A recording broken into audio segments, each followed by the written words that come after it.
레위기 12장 교도가 있습니다. 여호와께서 모세에게 말씀하여 이르시되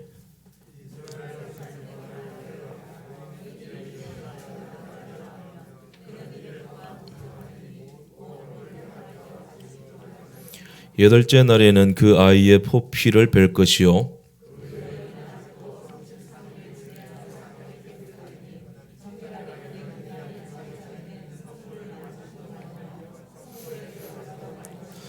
여자를 낳으면 그는 두 일에 동안 부정하리니 월경할 때와 같을 것이며 산혈이 깨끗하게 되면 66일을 지내야 하리라.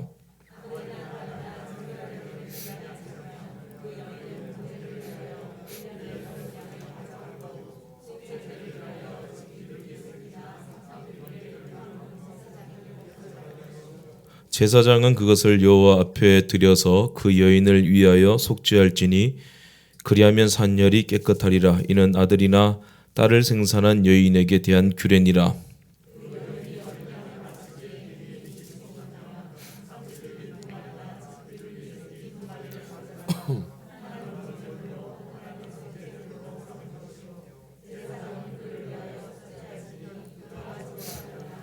아멘.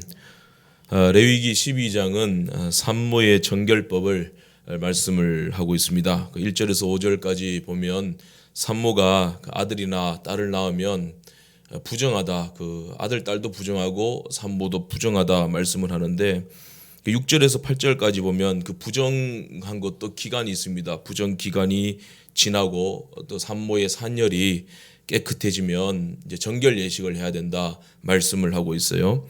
본문에 또 한 가지 중요한 규례가 나옵니다. 3절에 나오는 할례입니다. 남자아이는 태어난 지 8일째 되는 날 그 포피를 뺄 것이요 라고 말씀을 하고 있어요. 다 구속사적인 의미입니다. 중요한 표시입니다.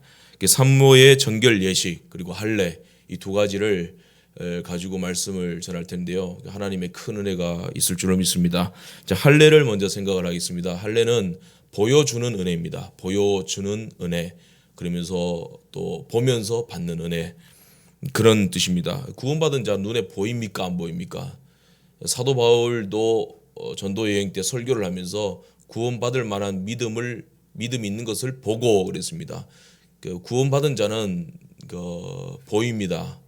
그 생활이 보이고 또 그리스도를 고백함이 보이고 순종을 하고 또 하나님을 경외하는 모습이 보인다라는 겁니다. 그 경건의 모양은 있대 경건의 능력은 없다라는 것을 우리가 말씀을 듣는데, 경건의 모양도 부정적으로 쓰인 것이 아니라는 겁니다. 경건한 모양도 있어야 됩니다. 보입니다. 그리고 경건의 능력도 있어야 된다라는 거죠. 하나님의 법대로 결단하는 거 보인다는 것이죠. 시인 고은 시라고 있습니다. 고은 시에 그 꽃이라는 시가 있어요. 15글자인데 매우 강렬한 질문을 우리에게 던져주고 있습니다. 내려갈 때 보았네, 올라갈 때 못 본 그 꽃, 이 다예요. 내려갈 때 봤습니다. 뭘요? 그 꽃을. 근데 왜 하필 올라갈 때는 못 봤느냐는 거예요. 산 정상까지 올라가는 것에만 신경을 썼기 때문에 목적지를 향해 걸어가는 동안에는 다른 것을 생각하지 못했습니다. 보이지 않는 거죠. 없었던 것이 아니라 보이지 않았던 것입니다. 우리도 그 꽃을 보지 못할 때가 있잖아요. 열심히 정상으로 올라가는 동안 꽃이 있는지조차도 몰랐습니다. 근데 한 대 맞고 내려온다든지 고난받아서 낙심할 때든지 내려올 때 그게 보이는 거예요. 그 꽃이 보인다. 우리가 구원의 기쁨을 보지 못하고 구속의 은혜를 보지 못하고 교회를 볼 때 하나님의 사랑, 그리스도의 몸을 보지 못하고 죽으라고 일만 하는 거, 예수는 보지 못하고 열심히 헌금 드리고 하나님의 은혜는 보지 못하고 계속해서 충성만 했습니다. 그 꽃을 못 보는 거죠. 할례는 보여주는 은혜입니다. 우리가 보지 못했던 것들을 다시 보여주는 은혜, 살면서 보면서 누리는 은혜라는 거죠. 이런 자들에게 오늘 할례 보여주는 은혜로 충만하여라 라는 것이 성경이 우리에게 해주시는 말씀이다라는 거죠. 성경을 보면 7이라는 숫자, 10이라는 숫자, 12라는 숫자, 40이라는 숫자 다 중요하다 그러잖아요. 근데 8이라는 숫자도 그에 못지않게 중요합니다. 동물의 새끼도 8일 전까지는 의식적으로 부정하기 때문에 제물로 드릴 수 없었습니다. 그 레위기에 쭉 나와요. 22장에 보면 27절입니까 쭉 나오고, 또 레위기 14장이나 뭐 민수기 같은 경우도 보면 그 문둥병 환자들, 그 유출병, 그리고 나실인인데 그 시체를 만지는 나실인 부정하다 그랬거든요. 그들도 7일 동안 부정하다가 8일째 모두 정결한 것이도 간주가 되었습니다. 8일 초막절 성회도 7일까지 계속되다가 8일째도 역시 초막절 성회로 모입니다. 8일째가 언제입니까? 안식 후 첫날. 감이 오시죠? 예수님 언제 부활하셨습니까? 안식 후 첫날 8일째입니다. 8일째 되는 날. 오늘날 주일입니다. 로마 정부가 안식일도 지키게 하고 8일 주일도 지키게 하다가 나중에 주일로만 이렇게 했는데, 예수님이 부활하신 날, 그러니까 8이라는 것은 예수님의 부활하신 날, 그 생명, 하나님의 구원, 그걸 지금 계속해서 상징적인 숫자로 보여주시는 거거든요. 제사장 위임식도 그렇습니다. 7일째까지 계속됩니다. 그리고 8일째 이제 제사장의 첫 서직이 시작됩니다. 첫 출근이죠. 업무가 시작이 된다라는 거죠. 본문 3절에 남자 아기가 태어나면 8일째 할례를 행하라. 뭐 할례 다 아시죠? 남자 아기 표면에 그 성기 가죽 끝을 자르는 겁니다. 포경 수술이죠.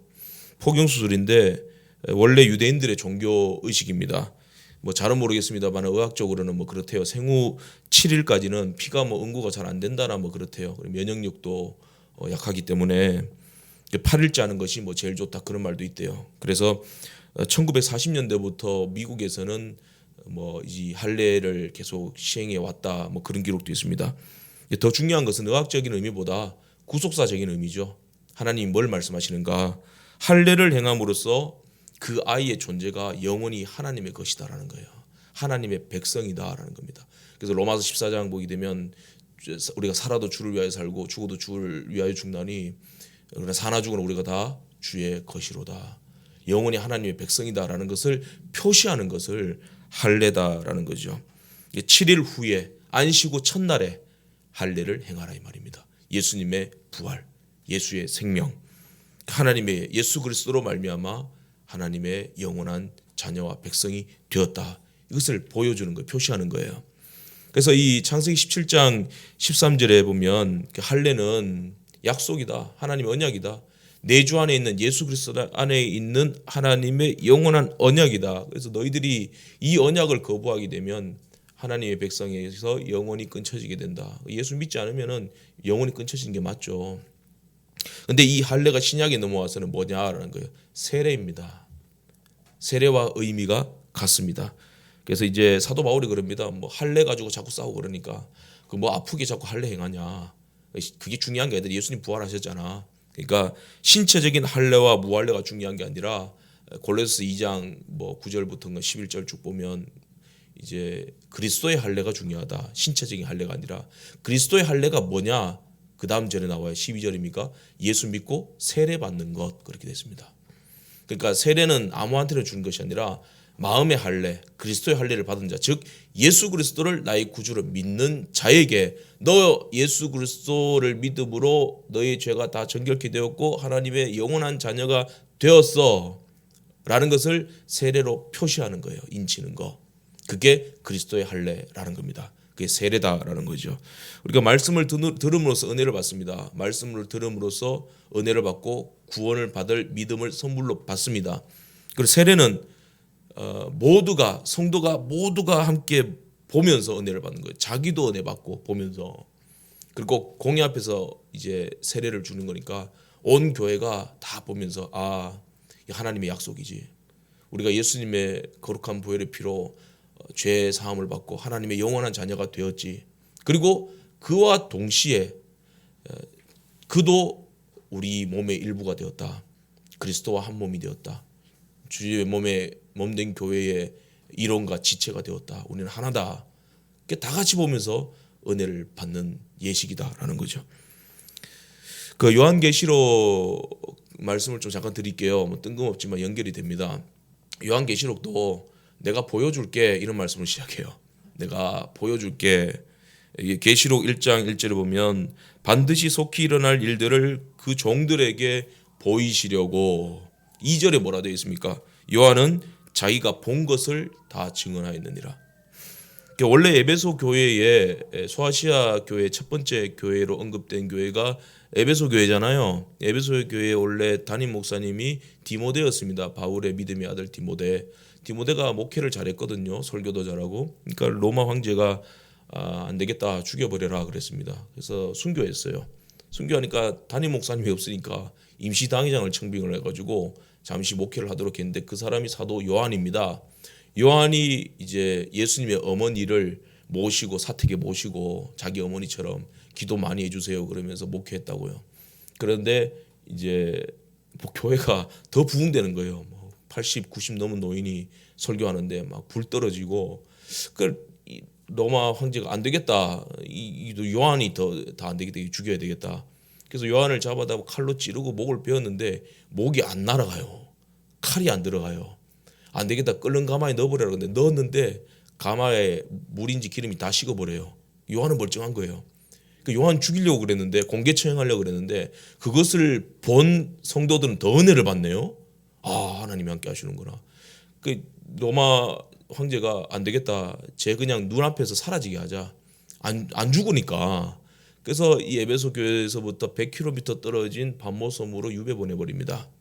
그 반모섬이 채석장이거든요. 거기서 종신 노역을 시키는 거예요. 열심히 90 넘은 노인이 막 일을 하다가 이제 주일이 되니까 뭐 예배 드리고 잠깐 기도라도 해야 될 거 아니에요. 채플이라도. 그래서 기도 장소를 찾다가 동굴에 들어가는 거죠. 들어가서 하나님 어떻게 하면 좋을까요? 교회들이 부흥을 해야 되는데 그때 이제 예수님이 천사를 보내가지고 야 요한아 힘들지? 내가 다 보여줄게. 내가 다 보여줄게. 너 다 보이냐? 요한이 2절에 아 주님 다 보여요. 다 봤습니다. 내가 본 거를 회람서신 돌고 돌리는 회람서신 만들어서 내가 목회했던 에베소 교회부터 편지 보내가지고 내가 그림까지 그려가지고 시계 방향으로 소아시아 7교회 다 보여줄게요. 그게 요한계시록입니다.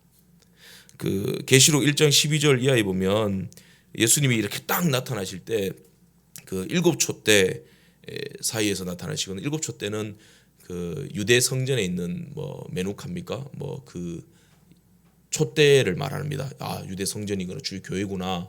그리고 오른손에는 7별을 딱 들고 있습니다. 그리고 제사장처럼 끌리는 옷을 입고 그러니까 우리의 대제사장. 근데 그분이 누구예요? 예수님이에요. 예수님이 말씀하시니까 막 좌우에 날선 검이 입에서 나오는데 계시록 1장 18절에 곧 자기를 소개하는데 곧 나는 살아있는 자라 내가 전에 죽었었느라. 그렇죠. 예수님 십자가에 달려 죽으셨잖아요. 근데 살아나셔서 지금도 살아계신다는 거예요.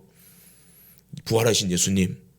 그 예수님의 오른손에는 7별이 있고 7금 촛대가 있는데 보면 7별은 7교회 사자고 7그 촛대는 7교인이라 그랬거든요. 근데 이게 재밌습니다. 왜 이렇게 계시와 그림 같은 것으로 보여주냐면 요한이 그걸 받는 걸 갖다 그려가지고 글 써가지고 보내야 될 거 아니에요. 근데 그 편지를 검사할 거 아니에요.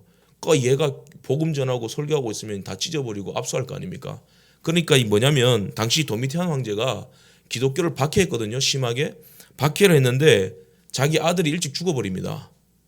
그러니까 이제 자기 죽은 아들을 기념해서 동전을 만들었는데 동전의 앞면에는 이제 자기 황제 얼굴, 자기 뭐 왕후 얼굴, 뒷면에는 자기 죽은 아들 그를 상징하는 아기를 새겨 넣었어요. 아기가 지구 위에 앉아가지고 오른쪽에 7별을 쫙 들고 있다고. 7별이 북두칠성처럼 쫙 나열되어 있습니다. 그러니까 이제 이게 뭐냐면 로마 제국이 요한이 쓴 계시록을 봤을 때 아, 요한이 이제 정신 좀 차렸는가 보다. 그죠? 황제 아들을 추모하는구나. 이제 잘 보려고 그러는구나.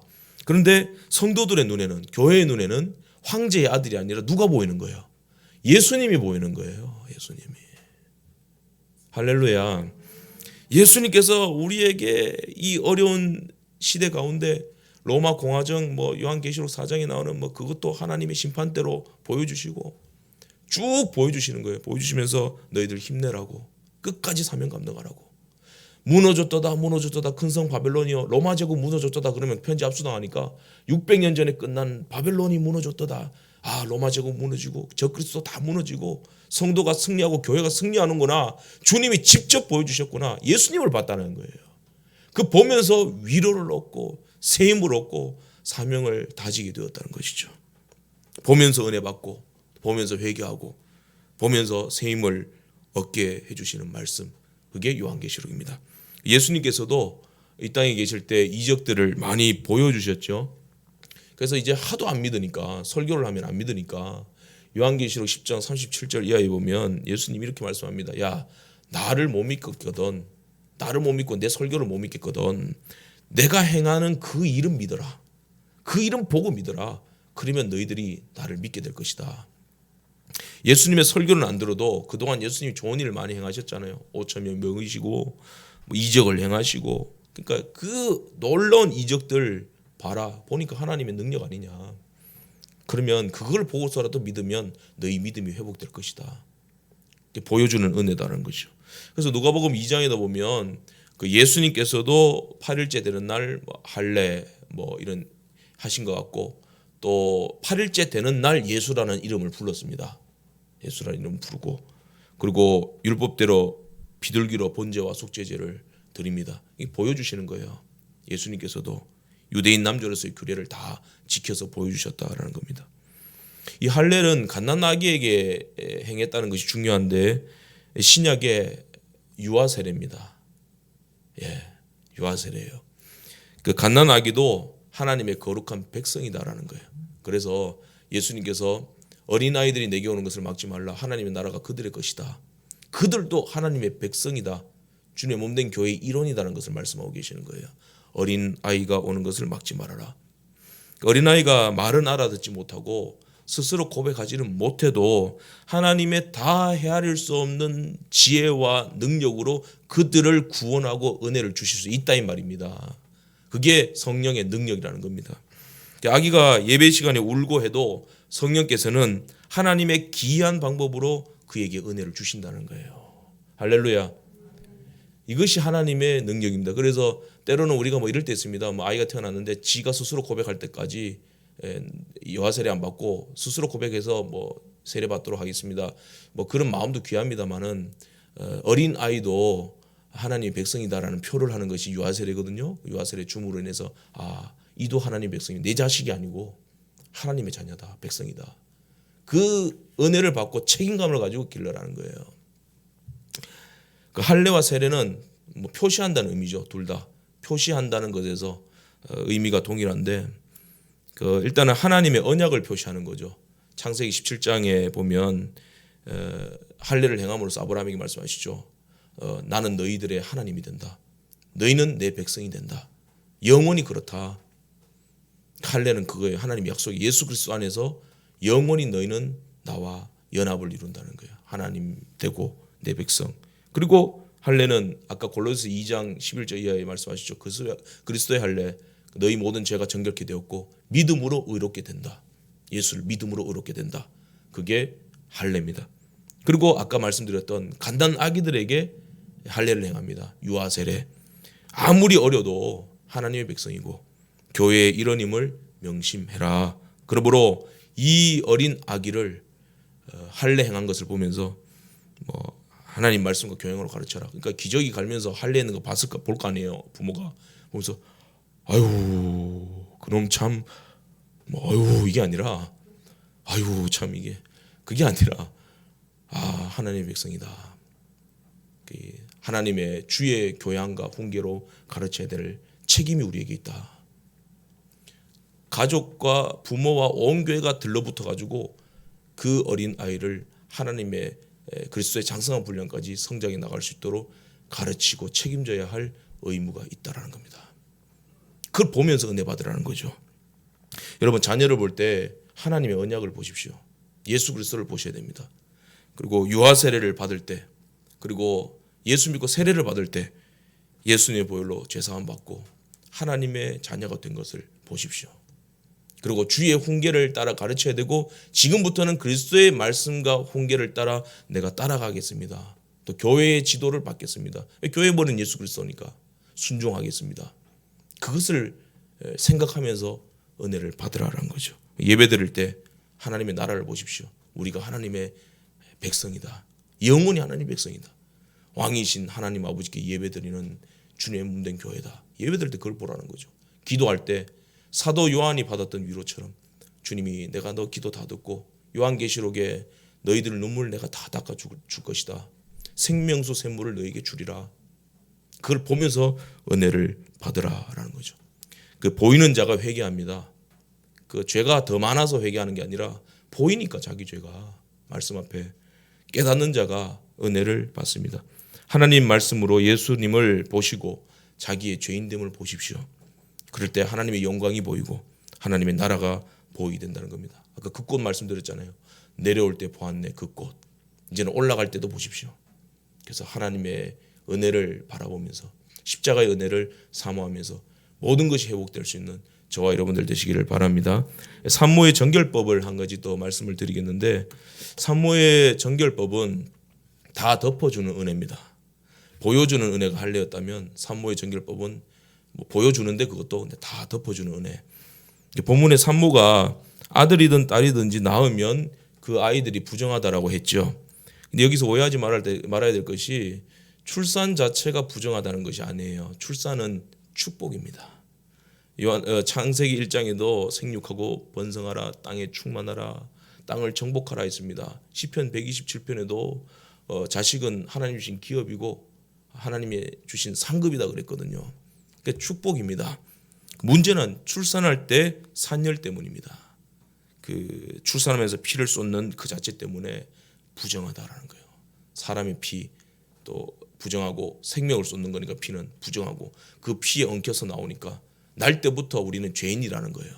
날 때부터 죄인이다. 사람은 죄인이다라는 것을 말씀해 주고 있다는 겁니다.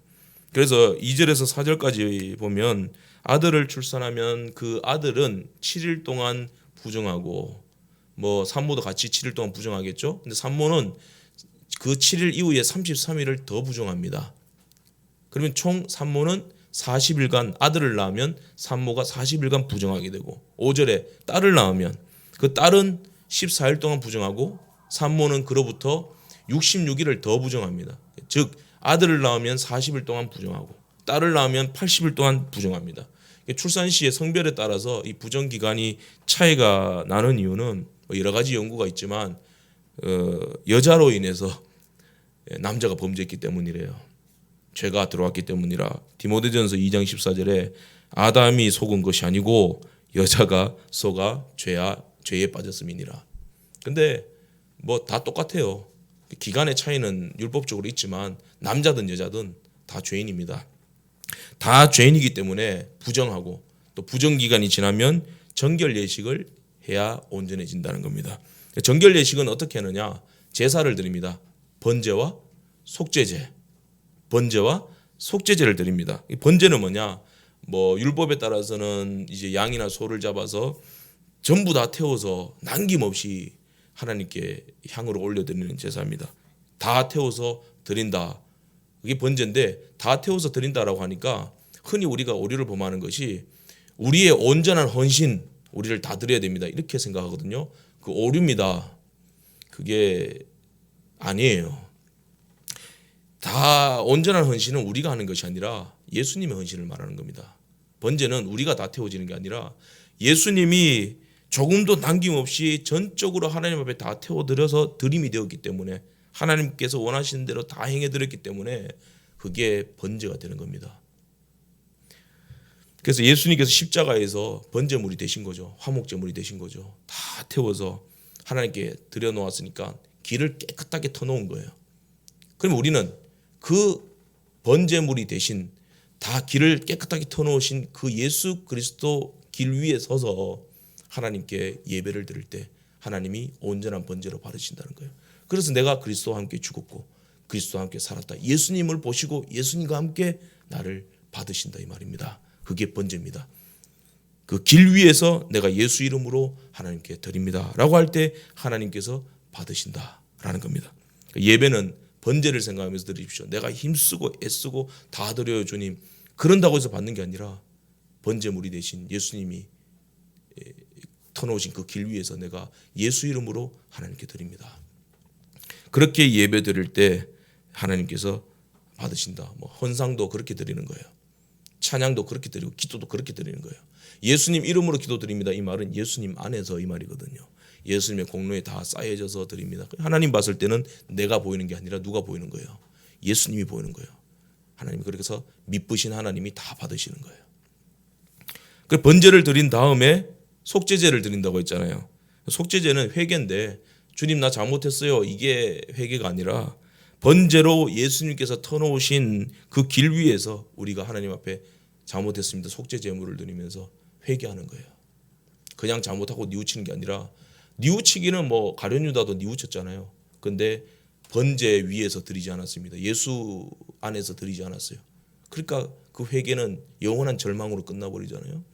근데 베드로는 예수님의 말씀을 생각하고 예수 안에서 회개를 했다는 겁니다. 속죄제를 드렸다. 속죄제의 핵심은 회개인데 여인의 산열이 문제라고 했습니다. 생명인 피를 쏟았으니까 죄의 형벌로 생명을 쏟았으니까 그러니까 하타 또는 하마르티아 그러는데 관역이 빗나갔다 또는 기대치 미치지 못했다 그런 뜻이거든요. 그러니까 죄다 이 말이에요. 죄. 온전한 번제물이 되신 예수님의 공로에 쌓여져서 회개할 때 그 우리의 죄와 형벌은 다 사라지게 된다는 거죠. 그래서 시편 51편에 다윗이 회개하면서 그러잖아요. 우슬초로 나를 정결케 하소서. 예수님의 보혈로 내 죄를 깨끗하게 하소서 그 말이거든요. 내 모든 죄악을 도말하시고 죄의 문서를 찢어버리듯이 예수님 보혈을 보시고 내 모든 죄를 없이 하여 주옵소서. 예배를 드리든 헌상을 드리든 기도 드리든 번제와 속죄를 함께 드리는 것이다 라는 것을 기억하면서 예배를 드리십시오. 그러므로 산모가 어떻게 정결되느냐? 번제의 예수님의 공로로 다 덮어주고 그 안에서 속죄제를 드리면서 회개하고 죄 씻음과 은총과 위로를 받게 된다는 겁니다. 고 이어령 교수님의 그 보자기 인문학이라는 책이 있습니다. 일본 말로 적었는데 그걸 한국 사람이 또 번역을 했는 책. 뭐 그런 책이 이어령 교수님 책 중에 몇 권 있습니다. 보자기 인문학. 그러니까 서양은 가방 문화입니다. 가방은 각이 져 있잖아요. 그래서 뭐 책을 넣든 뭘 넣든 들어갈 수 있는 내용이나 모양이 이제 한계가 있습니다. 그 각 안에 틀 안에 들어가야 되니까. 근데 이제 우리나라는 옛날부터 가방 문화가 아니라 보자기 문화잖아요.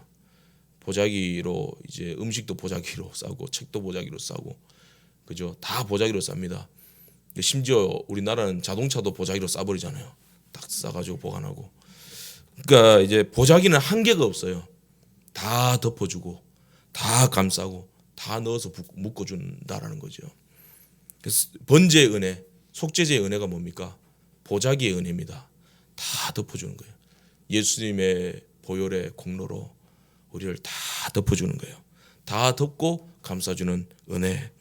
여기서 중요한 포인트가 뭐냐면 우리의 죄도 씻어서 정결케 하시고 다 덮어주시는데 그 죄로 인해서 우리에게 찾아온 비참함, 연약함, 부족함, 이 모든 것들, 가난함 다 덮어주신다는 거예요. 원래 번제물은 1년 된 어린 양 한 마리를 드려야 되는데 오늘 본문에 보니까 가난한 자는 힘이 없으면 어린 양 못 드려도 된다. 산비둘기 둘이나 집비둘기 새끼 2마리를 드려도 된다. 8절 그 여인이 어린 양을 바치기에 힘이 미치지 못하면 산비둘기 2마리나 집비둘기 새끼 2마리를 가져다가 하나는 번제물로 하나는 속죄제물로 삼을 것이요. 우리의 연약한 심령, 가난한 상태, 형편사정 하나님 다 알고 계시는 거예요. 그래서 누가복음 2장에도 보면 예수님께서도 그 정결 예식 때 비둘기를 예수님의 부모가 드렸죠. 가난하니까 예수님이 너무 잘 아시는 거예요. 하나님은 우리의 죄뿐만 아니라 우리의 가난함, 연약함마저도 다 배려하고 계시는 거예요. 내가 너의 약함을 안다. 어떻게 양과 비둘기가 같습니까? 다르죠. 그런데 그러니까 과부의 2 렙탈을 예수님이 가장 크다고 보시잖아요. 예수님은 헌금 액수에 관심이 많습니다. 거기 보면 큰 걸 드리라고 했습니다. 많이 드리라고 했습니다. 그런데 육체의 많고 적음은 자기가 드릴 수 있는 형편에서 최선에 드리는 것을 말하는 거고 그리고 아무리 큰들 아무리 작은들 예수님의 보혈의 공로로 다 덮으면 그 두 렙톤도 가장 큰 것으로 보신다는 거예요. 가난함도 하나님이 예수님의 보혈로 다 덮어주는 거. 예수님의 공로로만 다 덮어주기만 하면 하나님이 기쁘시게 받으시고 우리에게 위로와 축복의 은총을 내려주신다라는 겁니다. 그러니까 예수님께서는 우리의 죄를 속하기 위해서만 오신 것이 아니라 죄로 인한 비참함, 약함, 육체의 한계조차 은혜로 다 덮어주시기 위해서 오셨다. 아까 요한계시록 말씀을 잠깐 드렸습니다만은 한 가지 더 드릴게요. 그 소아시아의 첫 교회가 요한이 목회했던 에베소 교회였잖아요. 계시록 2장 2절 이하의 축복이 되면 그 에베소 교회에 악한 자들이 침투해 들었다 되어 있습니다. 그리고 어디입니까? 뭐 어느 교회를 흔들었던 버가모 교회를 흔들었던 니골라 당입니까? 그런 니골라 당 같은 이단들도 들어왔던 것 같아요. 그래서 악한 자들, 거짓말하는 자들 와가지고 교회를 막 쑥대밭으로 만들었대요. 근데 예수님이 이제 칭찬하시는 점이 뭐냐면 너희들이 그 악한 자들의 악한 정체 다 드러내고 그 악한 자들을 교회에서 내쫓았다는 거예요. 그거 잘했다는 거예요. 예수님이 잘했다. 예수님이 인정하시잖아요. 잘했다. 내가 너의 인내를 인정한다. 근데 문제는 뭐냐면 에베소 교회가 그 악한 자들과 치열하게 싸우다 보니까 어느덧 그 마음이 냉랭해져 버렸다는 거예요. 피해의식, 아무도 믿지 못하는 거. 악한 자들은 정리를 했는데 가슴에 시퍼런 멍이 다 남아있는 거예요. 그때 그 악한 자들 때문에 교회가 이렇게 되었다고. 처음부터 악을 잘라냈어야 되는데 시기를 놓쳐서 지금 이 지경이 되었다. 전부 이제 한이 맺혀 있는 거예요. 드라마. 그래서 예수님 뭐라 그럽니까? 너희 처음 사랑을 회복하라. 처음 행위를 회복하라. 어디서부터 떨어졌는지 생각하고 회복하라. 너희들 가슴에 든 멍만 보지 말고 온전한 번제 회복해라. 싸우다 난 상처를 예수님의 보혈의 공로로 다 덮어줄 테니까 그 안에서 회개하고 다시 일어서라고. 말씀과 예배와 기도로 다시 회복하라고. 그러면 예수님이 생명나무 열매를 너희에게 주리라. 다시 회복시켜준다 이 말씀이잖아요. 우리 교회도 얼마나 큰 풍파가 지나갔습니까? 그런 싸움이 있었고 전쟁 속에서 악한 자들의 행위가 드러났습니다. 그리고 부끄러운 일을 행했던 그 사람들은 자기 부끄러움이 드러났습니다만은 그리고 뭐 교회를 흔들던 자들도 쫓겨나기도 하고 지금도 뒤에서 흙탕물 날리고 있지만 뭐 머리 잘려 죽은 고기가 신경만 파타파타 뛴다고 그게 살아있습니까? 그것도 멎지는 거죠. 근데 중요한 것은 우리가 지금 회복해야 될 게 뭡니까? 번제와 속죄제입니다. 그러니까 예수님의 공로로 그 은혜에 다 덮여지는 거예요. 멍든 가슴을 주 안에서 서로 안아주고 말씀과 기도로 서로 위로하고. 그러니까 뭐 지금 뭐 공동회를 뭐 어떻게 무마를 시키는 뭐 이상한 문자 돌리고 있는데 그 신경 퍼뜩퍼뜩 뛴다고 해서 죽은 고기가 살아납니까? 그 교회는 자꾸 싸움 걸어놓은 거 이미 숨 멎은 것은 끝났고 그는 자기들 퍼뜩퍼뜩 거기다 죽는 거고 그냥 교회는 서로 다 덮어주고 서로 인정해주고 하나로 똘똘 뭉쳐서 주님의 뜻 안에서 서로 인정해주고 세워가고 존중해줘야죠. 하나 되어서 가는 것입니다. 거기가 우리가 회복해야 될 번제와 속죄제입니다. 뭐 하려고 그렇게 펄떡펄떡 뛰는 거예요? 펄떡펄떡 뛰면 물이야 다 튀죠 그냥. 그런다고 해서 그 회 안 해먹어요? 해먹지. 거기는 자꾸 이제는 죽은 숨이 떨어진 고기가 펄떡거리는 것에 싸움 대응할 필요 없고 우리는 선을 행하는 겁니다. 주의 은혜에 다 덮여서 네 할 길을 주님 앞에서 달려갈 길을 달려가라. 하나 되고 따뜻해져야 됩니다. 왜 자꾸 싸우는 소리 합니까? 또 싸우자고요? 해볼까요? 제가 한번 싸워볼까요? 이길 수 있겠어요? 안 됩니다. 이미 라운드 종료됐습니다. KO되고 나서 이 경기는 무연히 할 필요가 없는 거예요. 끝났습니다. 종 쳤습니다. 이렇게 종, 그죠? 종 쳤어요. 종 쳤으니까 끝난 거예요. 그러면 뒤에서 아무리 소리친들 뭐가 지져도 경부선은 가잖아요. 교회는 주님의 몸된 교회는 서로 따뜻하게 이제 덮어줘야 되는 거예요. 그리고 하나님이 덮어주는 위로를 사모하면서 따뜻하게 전진해 나가야 됩니다. 뭐 들을 것도 없어요. 볼 것도 없어요. 주 안에서 맡은 바 짚은 사명을 우리가 해야 할 일을 하면서 나가면 된다는 겁니다. 싸우고 소리치고 하면서 우리의 바닥들 다 드러났잖아요. 인격의 바닥들. 성격들, 부족함들 다 드러났잖아요. 그게 우리 모습입니다. 그러나 오늘 산모의 정결법으로 보여주신 것처럼 하나님이 너의 그 바닥들도, 너의 모난 부분들도, 너의 약함과 부끄러움과 가난함도 내가 다 덮어줄게. 그렇게 말씀하고 있다는 겁니다. 사도행전 3장 19절 그러므로 너희가 회개하고 돌이켜 너희 죄 없이 함을 받으라. 이같이 하면 새롭게 되는 날이 주 앞으로부터 이를 것이요. 여러분 새롭게 될 수 있습니다. 할렐루야. 번제와 속죄제로 주의 공로에 다 덮여서 회개하면 그 은혜에 다 덮이면 다시 새롭게 된다는 거예요. 유쾌한 날이 이어진다는 겁니다. 예수님을 바라보시기를 바랍니다. 십자가의 공로로 하나님의 자녀된 은혜를 보시기를 바랍니다. 십자가의 은혜로 다 덮여주시는 그 위로로 회개하고 새롭게 되어서 하나님께서 펼쳐주시는 날개를 달고 독수리처럼 비상하는 거룩한 교회 승리하는 저와 여러분들 다 되시기를 간절히 바랍니다. 기도하겠습니다. 하나님 아버지, 주님의 보여주시는 은혜, 십자가의 은혜, 덮어주시는 위로와 크신 긍휼로 우리가 새 힘을 얻고 새롭게 되어서 하나님 주신 사명 잘 감당하고 건강하고 복되고 감사가 넘치고 행복한 주의 거룩한 몸된 교회가 될 수 있도록 인도하여 주시옵소서. 예수님 이름으로 기도드립니다. 아멘.